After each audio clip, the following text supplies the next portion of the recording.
Initially, I'll be talking about the scheme of the subject itself and how the things are done, and thereafter we'll be going through the content, the practicals, and a little bit elaboration of the course itself. Okay.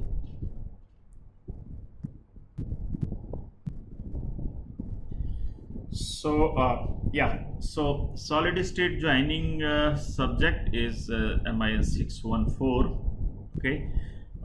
There are different ranges which have been provided by the academic office for the subjects with the practical and without practical. So roughly the weightage assigned for the practical on this subject is 20%. Okay. Midterm examination will also be 20%. You can say around weightage out of 100 is 20, then 20, then it's class work. Sorry, CWS. This is not a class work related thing. So as I have said, some assignments, especially in online mode, the topics are assigned to the each individual student, and they are asked to come up with the presentation on advanced topic related with a particular subject, and that assessment is done based on the out of the 20% of the marks. Okay. Then the end term examination will be of the 40% weightage. That's how it constitutes to the 100%. But in the pandemic situation is very dynamic. No, so the things we are not 100% sure that if all the assessments will be done in this format. Sometimes half of the assessments are done, sometimes just like say PRS and only classwork is done, MT is missed, ET is done, or ET is not done, only MT is done, like that. And so based on the assessment which has been done up to a particular time, that is used as a basis for assessment or for the grading in a particular semester. That's what we have been doing. Even CBSE did this time, and many boards also did the same thing. So therefore you see, my point is be regular and sincere in all the classes which are being done and whatever the assessments are being done. Okay. So as far as the objective of the subject is like to provide the fundamental approaches on solid state joining, underlying principles, and the mechanisms related to solid state joining. And there are a few broad categories like micro deformation based joining or macro scale deformation based joining processes, then diffusion, adhesive joining. These are the four broad categories that we have. Apart from this, we have one more chapter, you can say, that is about the heat treatment for improving the joint performance. Okay, so the underlying principles related to the heat treatment of the weld joints and the issues related to the heat treatment will also be talked about. So if you see, this is these are the contents. I have already shared the PDF files related with the complete syllabus of this PG program, as well as the structure. Those who haven't received, I will be sharing it subsequently. You can also check the same in the institute website, our department website. Okay, and it's also available in the institute website at the under the academic section portal. Okay, so so the first chapter is dedicated to the fundamentals related to the solid state joining. Mostly the solid state joining processes are based on the deformation coupled with the diffusion, so that metallurgical joining across the interface can take place. So this is the main thing, wherein the deformation and then diffusion across the joining interface, leading to the development of metallurgical joint across the interface between the two components which are being joined. So this is the main thing in this solid state joining. First is deformation and the second is diffusion for metallurgical bonding across the interface in case of the metallic joint. Okay, but under what conditions this deformation and the diffusion is realized, that significantly affects the joint characteristics or the characteristics of the metal adjacent to the joint area, that is the heat affected zone, or the metal adjacent to the joint interface, because not in many cases you find very large weld zone or weld nugget, but it may be very thin line of a few micrometers only. Even in those cases there will be the variation in properties, variation in structure across the interface.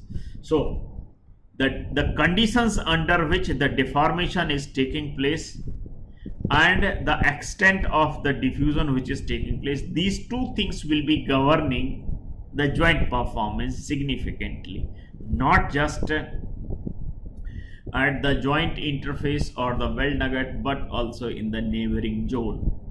Okay, so the all relevant aspects related with this will be covered in this chapter related with the fundamentals. Okay, so of course whenever we talk of the solid state joining, it's very simple, like we'll be trying to say compare it with the fusion joining, like how it is different from, why are we trying to avoid, and then what are the fundamental principles which are used in solid state joining. So there can be different ways, different methods of realizing the deformation at the interface. There may be different ways. Okay, there may be different methodologies and approaches to realize the deformation and then diffusion at the interface to develop a joint. So those approaches will be following the different principles. So the principles or approaches, the different underlying principles which are used in different approaches or processes for realizing the deformation and diffusion, that is what will be talking. So what are those principles based on which the solid state joining is based on? Now, since as I said that deformation and diffusion, these are the two most crucial things in this solid state joining, where especially the deformation is involved in whether it is at micro level or macro level. So the metal properties are crucial. The properties that will be dictating this deformation and diffusion are important. So the metal properties like the yield strength and the ductility, these are the two important things that will be governing the ease of deformation. Okay, that's why if you see, if the metal is such that it cannot deform even by even 1% or less than 1%, then you will find it very difficult to weld using these processes. Certainly you have to rely only on the diffusion through the cleaning, not the deformation kind of not much of the deformation will be taking place in those cases. So the metal properties, okay, and then weldability of the metals by the solid state joining, it may be different from the fusion joining. In fusion joining, ease depends on the number of factors, including how easily you can fuse it, how much it is getting affected by the environmental gases all around during the development of the joint. But here those may not be the cases, so the ease of joining by the solid state joining processes will be different than the fusion based joining process. That ease is dictated in case of the solid state joining by the different set of the parameters or different set of the metal properties. Okay, so of course few will be common, like thermal conductivity, thermal expansion coefficient, but apart from that there may be yield strength, there may be ductility also. Then the weld and heat affected zone. So certainly heat affected zone here, it may not be that big issue, but still lot of heat is generated in number of solid state joining processes, so that will be leading to the development of undesirable changes in the zone adjacent to the weld interface or joint interface or the joint nugget. Okay, so there is a heat affected zone, but it may not be that damaging as in case of the fusion welding approach. Of course, in fusion welding also, like laser electron beam, where your heat input is limited, HHN may not be that big problem like in conventional high heat input fusion welding processes. So, but it's still your weld and the kind of weld which is formed in solid state joining is completely different than what we get in fusion. In fusion joining, you normally get the dendritic structure because the solidification, melting and solidification is involved, but here it is not so. Here it may be micro level or macro level deformation, so the deformation will have its own effect on the structure of the weld nugget as well as the joint interface. So that is completely different from what we get in fusion. That is why we have to talk about the deformation and its effect on, like they say, there may be work hardening, there may be softening also due to the recovery, there may be microstructure and microstructural changes which may be in form of, like say, the significant refinement, which may be in form of significant straining or the dislocation generation or deformation assisted structural transformation. So there can be number of ways by which the deformation can affect the joint interface or the joint nugget characteristics in terms of microstructure or the mechanical properties. So we have to see the deformation and its effect on the microstructure and properties, the way which it is affecting to the weld and the HHN. Okay. You see, so these are the fundamentals related to the solid state joining process. That's what we have to talk at length in the first chapter. Thereafter, we'll be going to the second chapter. Now, the next 4 chapters are based on the different processes and the approaches of the solid state joining. So, those joining processes where macro scale deformation is involved, significant deformation of the metal at the joining interfaces take place. So, like in forged welding, friction welding, or their variants, like the different variants of the friction stir welding processes. Okay, and then the micro deformation, where at the joint interface very limited and very thin micro deformation, 1 to 2 or 10 micrometer maximum takes place. So that's what we talk in the ultrasonic explosive and the roll bonding joining processes.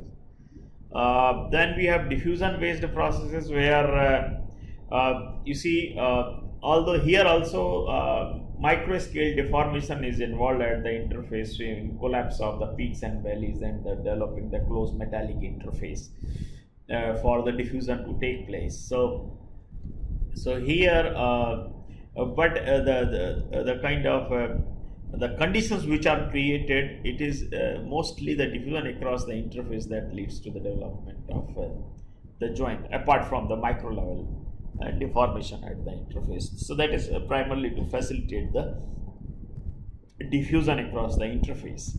Okay, apart from this, so there are different variants of the diffusion bonding, like there are friction assisted diffusion bonding or the pulse pressure diffusion bonding. So there are different variants which are primarily used to enhance the productivity. So there is one variant is transient liquid phase bonding, where the interlayer is selected in such a way that while heating due to the metallurgical interactions, the melting of the metal takes place. Metal means interlayer takes place, and then it gets solidified also during the joining itself. And here the metal still remains in the base metals still remains in the solid state only. Then the mechanisms involved in this transient liquid phase and normal diffusion bonding. Then the role of interlayers. So as I said, the diffusion bonding is a difficult process. It's time consuming process, and it offers very limited productivity. The reason being, it needs a lot of surface preparation, surface cleaning, very smooth surface finish, and thereafter long diffusion time. So the different efforts have been made to enhance the productivity by cutting down the time required for surface preparation in form of cleaning and polishing, and also to assist in the diffusion bonding, so that the diffusion bonds are developed quickly, so that the productivity can be enhanced. So the different approaches for improving the productivity. So basically, the use of interlayer is one, then pulsing is another, and then some oxides are also used in such a way that you just put at the interface. So they will be neutralizing not oxides. You see, there are flux powders. There are some flux powders which are placed at the interface, so they react with the oxides and eliminate the impurities. So, as a novel approaches for reducing the cleaning related issues. Okay. The next one is the adhesive joining process. So in case of adhesive joining, you see there is a fundamental. So we'll be talking about the fundamental of the adhesive joining, the different designs which are used in adhesive joining, joint configurations. It's lap joint primarily which is used, and the different parameters which are related with the adhesive joining, like adhesive thickness and the kind of cleaning. There are different cleaning approaches which give the different results in terms of the joint strength, and then curing temperature and curing time, then how the adhesive is to be applied, or there are few you can say the hybridization in adhesive joining, like use of the mechanical joints or use of the spot welds or seam welding, like that, so that there is a better stress distribution by the adhesive joining, as well as the improved joint strength due to the metallurgical joining. And lastly, we have the one chapter on the heat treatment of the weld joints. So normally it is expected, like you will be performing the heat treatment in such a way that it will help to improve the joint performance by there are two approaches basically. One is by improving the microstructure, second is by stress relieving. These are the two ways by which this is done.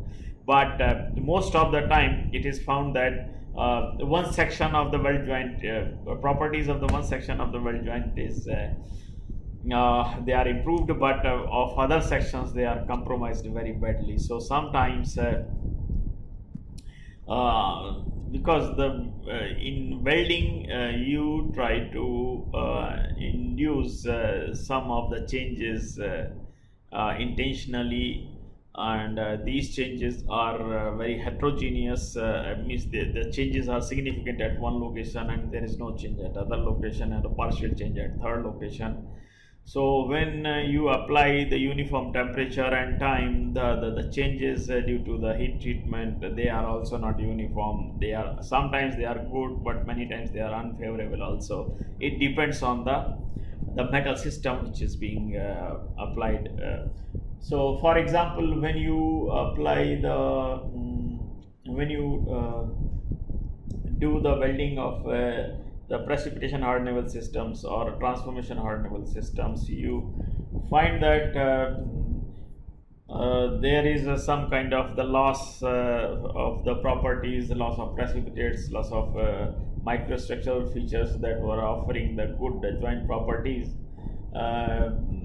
So to restore those properties, we perform the heat treatment. But when we restore, we find that okay, whatever changes we wanted, that has been achieved, but the properties of the weld or of the base metal have been compromised. So sometimes to restore the properties of HAZ or restore or improve the properties of the HAZ, we compromise the properties of the base metal itself. So it depends.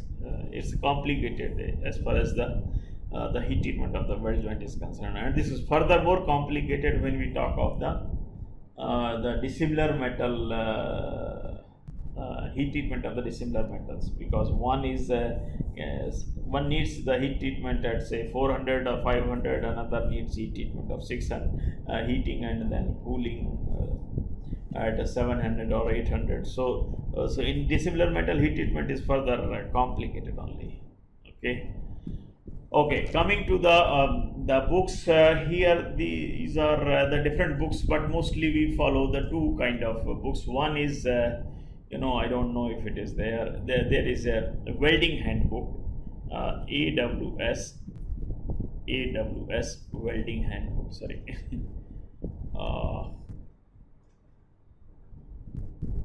Okay. So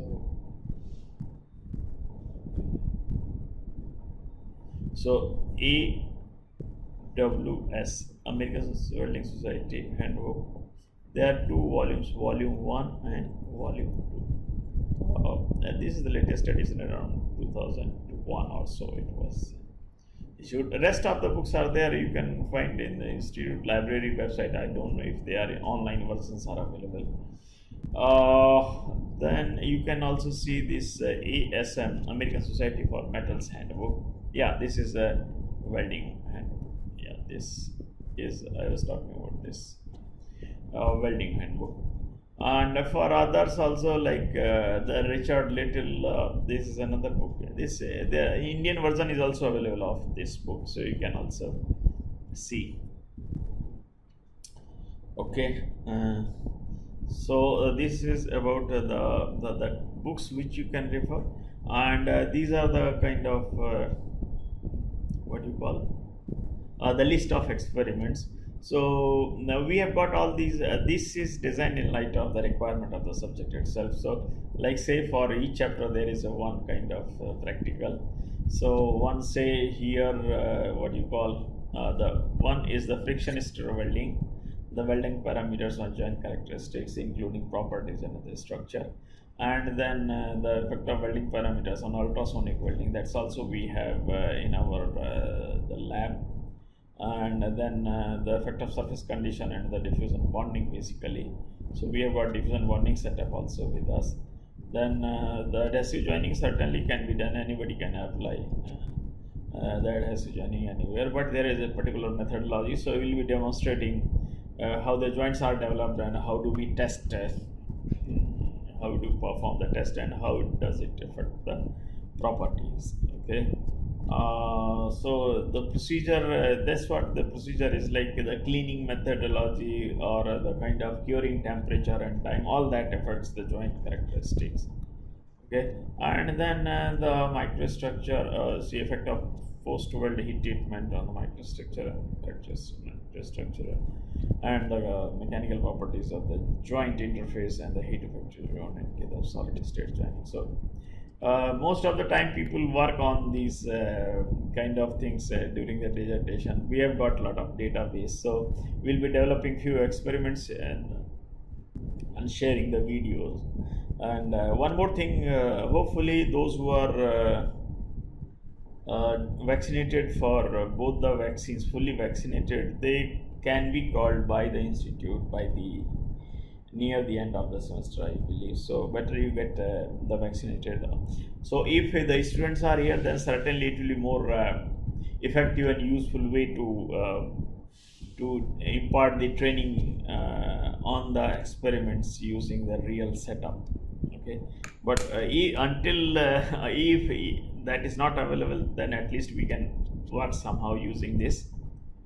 So this is what I have already talked about while elaborating the syllabus. The first chapter is related with the, like we have to talk about the joint interface and the weld nugget. Okay, so you know, in some of the processes what you find, the joint is precisely like this. Okay, at the interface you have very thin deformation. So here the joint interface, this you can say the joint interface, there is no as such weld nugget kind of thing. But in number of cases you may find the joint is deformed, interface is deformed very badly, and there is a lot of deformation of the metal from one side to another, leading to the a weld nugget of this kind. Okay, so in the first case the joint interface is very thin, maybe 5 micrometer, 10 micrometer, but here it may be like say the 5 mm to 10 mm also. Similarly there are number of approaches, like say in lab joint you perform frictionist spot welding, so you're all the way like this, the entire zone will be formed as a nugget. So that's why you see the weld nugget and the joint interface, there is a little difference only, but whenever you will see there will always be property variation. You see, even in the joint interfaces, wherever there is a very micro level deformation, you will find some kind of heat generation.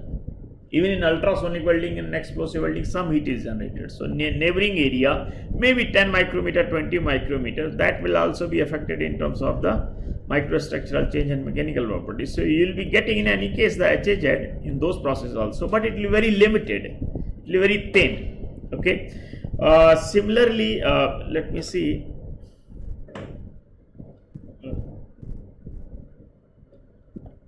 Okay, so similarly in some of the processes what you see, like say, so like in the processes like friction stir welding, what you do, you take one pin like this, then there is a shoulder, and this pin and shoulder, this acts as a, so this is the shoulder, okay, and this is the pin, and the rotating pin is inserted or plunged, you can see, gradually at the interface. So the metal is first heated, then it is softened. Here the metal is first heated, then it is softened, and it is deformed. So whenever it is deformed, you get the weld nugget morphology of this kind. But adjacent to that, there is a one zone of very thin size, maybe say 2 to 10 micrometer.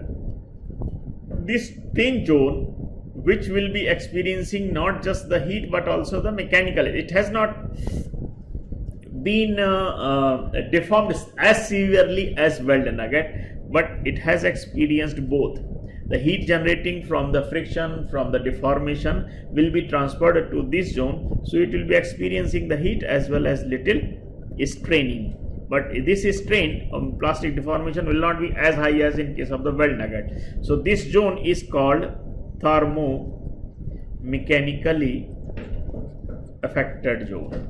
Okay, this is a very peculiar zone. Sometimes it becomes the source of failure to the joint, because weld nugget and the base metal or a heat affected zone interface, that's the thermomechanically affected zone. So it also becomes a source of failure sometimes if this is of a poor set of the properties. And next to that, where there is just effect of heat and no deformation, that will be only termed as the heat affected zone. So then you have the base metal. So base metal, then heat affected zone, then thermomechanically affected zone, and then weld nugget. So that's how you get the 4 different zones. And this is the typical feature of the most of the solid state joining processes, except the diffusion based, like say where the micro level surface deformation. Still you will find some peculiar change in the region adjacent to the interface. So that may be in form of refinement or something like that. These changes are completely different than what we get in case of the fusion welding. Okay, so we have to talk in this chapter also about the metal properties and how the way by which they are affecting the ease of welding by solid state joining process, and then comparison with the fusion welding process. That comes primarily in terms of the heat input, okay, in terms of the solidification, in terms of the extent of the HAZ which is formed, and the kind of deterioration in properties which will be taking place due to the. So these are the few bigger ways by which you can say the solid state joining process differ from the your fusion based joining processes. Okay. Then micro deformation based process, as I said, these are the 3 processes: ultrasonic, explosive, roll bonding, or even magnetic pulse welding. So in these cases, these are mostly lab joining based processes. Lab joint is made, and you see, and at the interface you see a very typical micro level mechanical interlocking and a deformation of this kind takes place. So initially you had peaks and valleys like this of the opposite component like this, so there will be shear deformation and there will be compressive loading both. So this leads to the mechanical interlocking like this from both the sides. So see, it is so close and it is so thin, like say this may be of just say 2 to 4 micrometer, and whenever it is done, so this is one typical case, it may happen like this in a particular format also, like it is wavy. So here the surface pattern or surface morphology is of wavy kind. So here this is the plain one, but still mechanical interlocking exists. Here also mechanical interlocking exists, but the structure is wavy. Okay, so in these processes of micro deformation based joining processes, we find the two kind of the joining interface morphology. One is typically flat, where mechanical interlocking is taking place like this. Okay, and another one is the wavy kind. There also you have the mechanical interlocking, where peaks and valleys are getting deformed and developing the wavy structure joint interface. So here, this wavy structure joint interface is considered to be stronger than the flat one. Okay, so there are certain conditions which will be leading to the development of this wavy, and there will few other conditions will be leading to the flat one. So we prefer to this wavy one. Okay, waved surface structure, where surface morphology is formed at the joint interface as compared to the front. This leads to the greater joint strength. That's true for all these joining processes. Okay, and it's since there is no fusion, and so even if the metals are metallurgically incompatible, they can be joined using these micro deformation based process. But it is preferred that out of these two members, A and B, at least one is having little ductility. Out of two, if one is having little ductility and somewhat lower sigma y, it is good, so that at least one can deform. If both will remain, if there are two persons, both are rigid, then friendship cannot happen. No, it's just like that. So similarly here, if one is at least adaptable, one is accommodative, then certainly there is some possibility to have a kind of joint. Okay, and it's good for mostly lab joints. Then coming to the diffusion, as I said, since in these processes the diffusion is the main mechanism, so to facilitate the diffusion across the interface, what do you need? All these oxides which are present at the surface, maybe a few angstrom also, not necessarily a few micrometers, they will be acting as a barrier for the diffusion to take place, diffusion of atoms to take place across the interface. So what is important first is the cleanliness. It may be very smooth, but if it is having the oxides which are preventing this movement across the interface, then you see it will act as a barrier. It will not facilitate, it will not be helping to the development of the weld joint. So the cleanliness is the most crucial thing.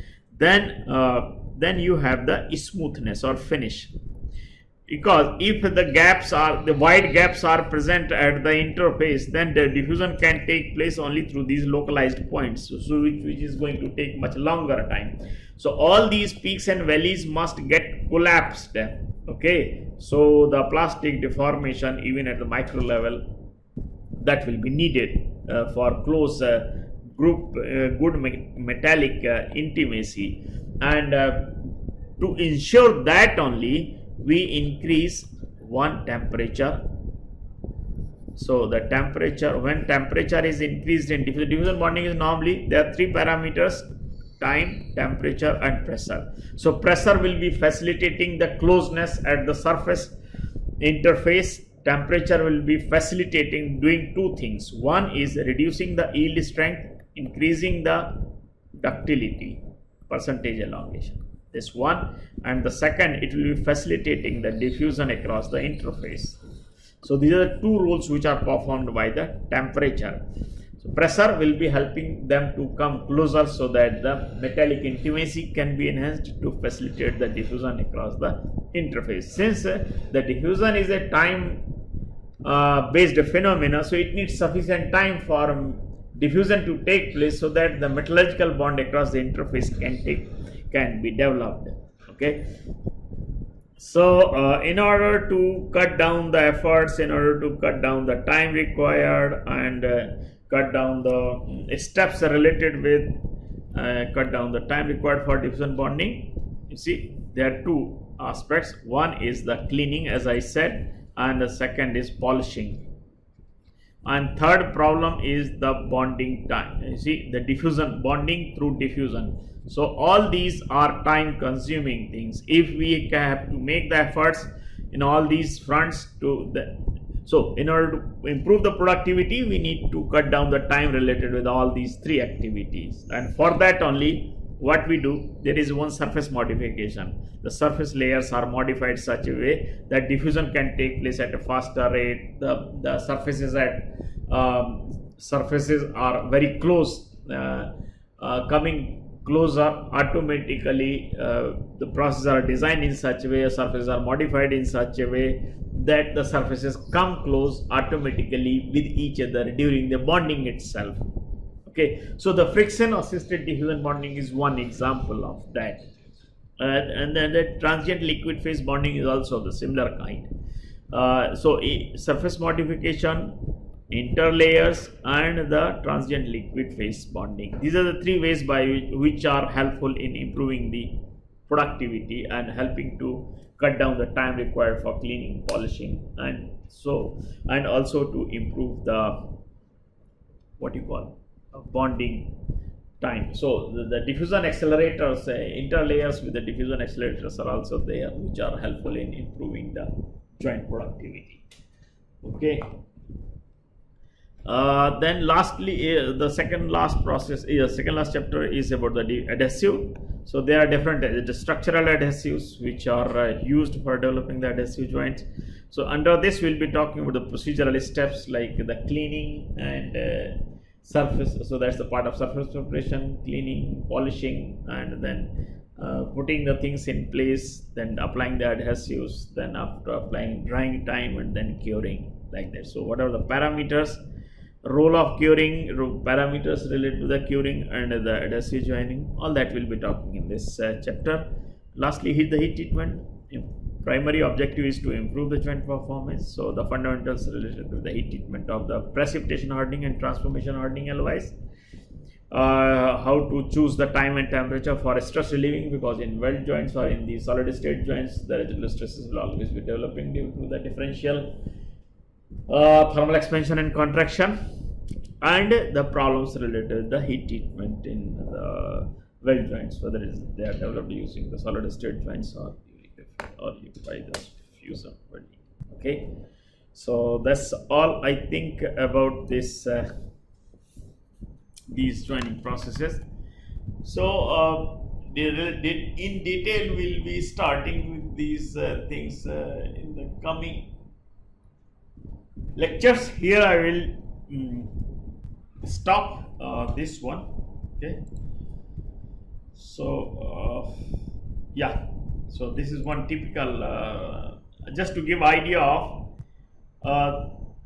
like this, we'll be developing our own videos. Those will be uploaded in YouTube, okay, say for forge welding. So